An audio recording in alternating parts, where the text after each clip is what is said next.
Welcome to the deep dive. Today we're getting into a really interesting narrative piece. It draws this, well, pretty compelling line between physical discipline and financial success. Right. And our goal basically is to unpack the core arguments there. How does taking care of your body supposedly link to your bank account? Exactly. So what first jumps out is the central metaphor, isn't it? Definitely. The idea that a body that's, quote, soft, lazy, and undisciplined could, well, mirror how you handle your money. It's not just about looks then. It's suggesting something deeper about self-control across the board. Yeah, like a fundamental approach to life, maybe. And the author pushes this further, saying your physical presence speaks volumes. Before you even open your mouth. Right. It communicates things like focus, discipline, Yeah. or, maybe the opposite. It's that first impression of having your act together. And it builds on that mirroring idea, saying the traits you need for fitness. Yeah. Discipline, routine. Delayed gratification. Sacrifice. They're apparently the exact same ones needed for building wealth. That's the core argument, that consistent effort, the source says, rep by rep, dollar by dollar, day by day. Yeah, I saw that. It paints a clear picture of slow, steady progress in both.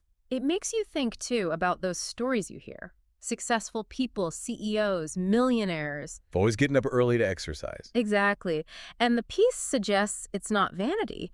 It's about sharpening the weapon. Enhancing mental clarity, basically, for better decisions. That seems to be the idea. Sharper mind, sharper business choices. Which brings up another point from the source, this idea about strength itself. Physical strength. Well, yes, but also the implication of strength. It argues that being physically capable projects competence. And that earns respect, maybe opens doors. That's the claim, that it can actually attract opportunities because people perceive you as more capable. Okay, now here's where it gets maybe a bit more direct. The piece draws a really straight line between not being able to control, say, your diet or exercise. And potentially not being able to manage bigger things. Yeah.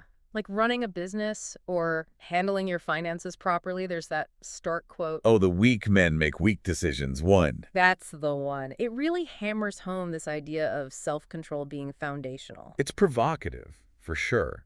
But it ties into the next point about the grind. Right. The gym grind as training. Exactly. Pushing through discomfort in the gym, the author argues, builds the resilience you need for, life's challenges. And fosters self-respect through that effort. You did the hard thing. Precisely. Which leads to those powerful analogies used at the end. The body as your resume. Yeah, the first thing people judge. And discipline as your credit score. A measure of your reliability, your self-management. It's quite a visual. It really is. So if you boil it all down, the central thesis is pretty clear. The discipline you build physically is supposedly the same discipline you need financially. It's transferable. That ability to set goals, work consistently, delay gratification, it's crucial in both domains, according to this perspective. That really is the takeaway. So maybe something for everyone listening to think about. Which parts of your life, physical, financial, maybe others, show the level of discipline you want them to? Right. And what might that connection or lack thereof mean for where you're headed? Definitely some food for thought there.